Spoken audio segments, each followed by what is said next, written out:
Let me mention this to you. I remember having just screaming, yelling fights with my dad. Gentle nod, who's been there with me?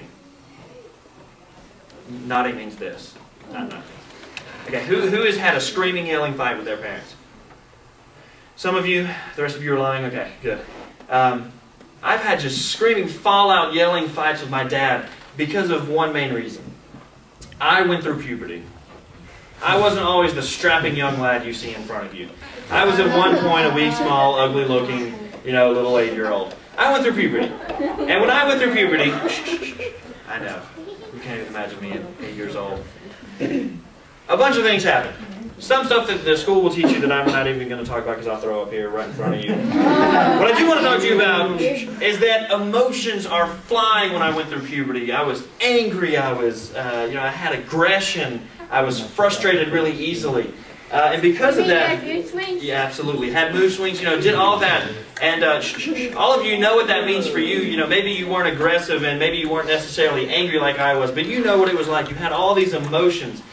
You fought with your parents because they just seemed so stupid, and how could they be doing that? And when I fought with my dad like that, 3 things happened. First of all, going through that and having all that testosterone just flowing through my veins, these don't happen by accident. Okay, you understand that certainly. I was really full of myself, and it led to, first of all, feelings of entitlement. Okay? Number 1, when I was fighting with my dad, part of the reason was because I had feelings of entitlement. I thought that my parents were there to serve me. I thought that I deserved everything. I thought that I, deserved the best of everything. I thought I deserved the best clothes. I thought I deserved the best sports stuff. I thought I deserved the best house. I thought I deserved the best food. All that different stuff. I felt that I deserved it just because of who I was.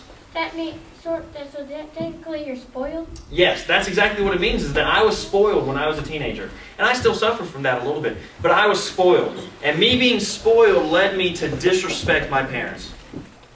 Any of you kind of feeling where I am right now? Yeah. Anybody feel like that? Okay, I was disrespectful to my parents. Because I felt that I deserved everything, and because I felt that my parents had to serve me and all that stuff, I began to not respect them as much because I saw my parents not as my protectors, not as people who loved me, but I saw them as my maid.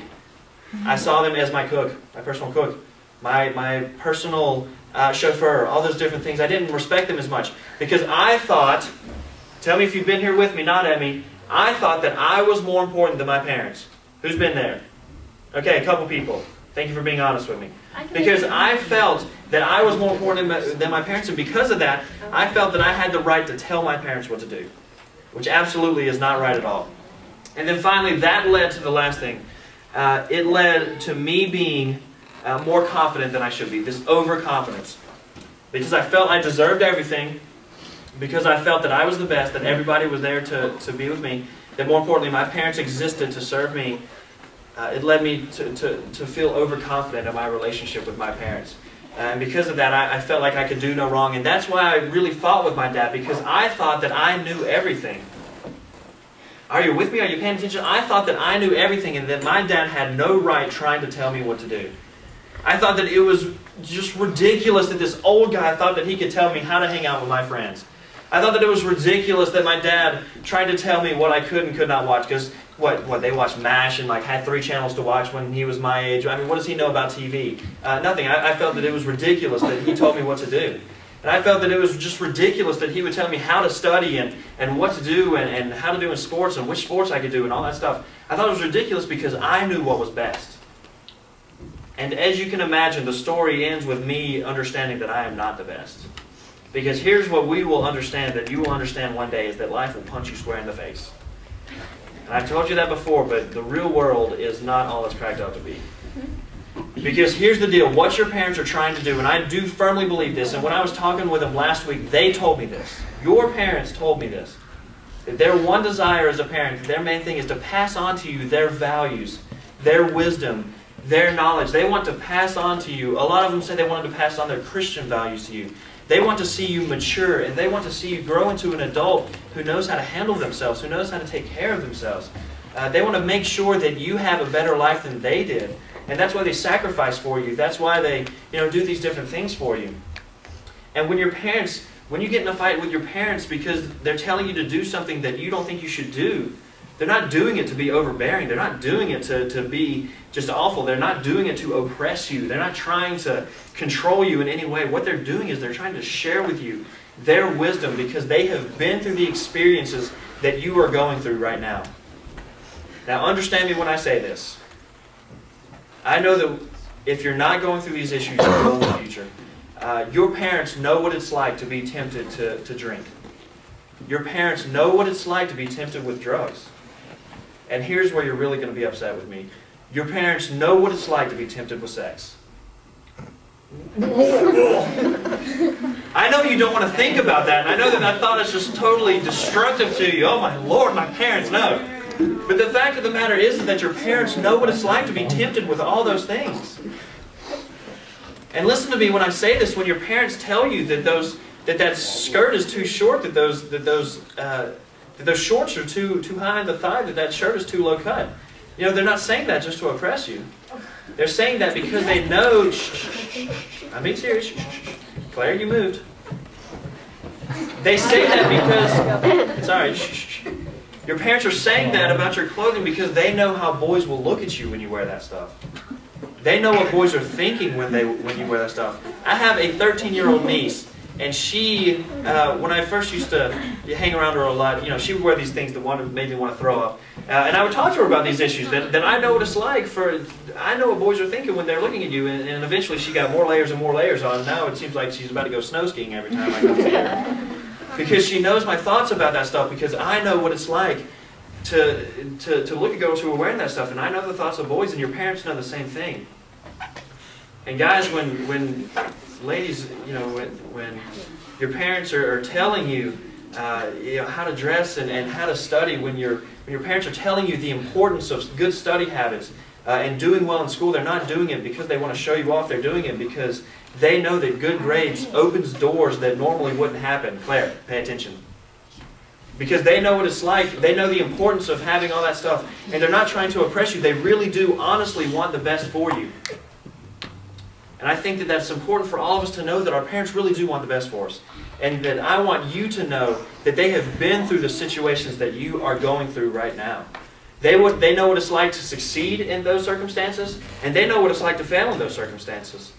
I mentioned the temptation stuff to you earlier. You know, sometimes your parents overcame temptation, sometimes they didn't in those situations. You know, sometimes they drank whatever when they were tempted, sometimes they did drugs, and sometimes they went, yes, the other category. And they know what it's like to succeed, and they know what it's like to fail. And they don't want you to go through the same struggles that they went through. That's why they're trying to pass on their knowledge. That's why they're trying to pass on their wisdom. And it's important for us as kids to know that. You know, I'm not saying kids lightly. You know, children, you are their children. It's important for you to know that, because you don't need to go in assuming that they're trying to control you. They are honestly looking out for you.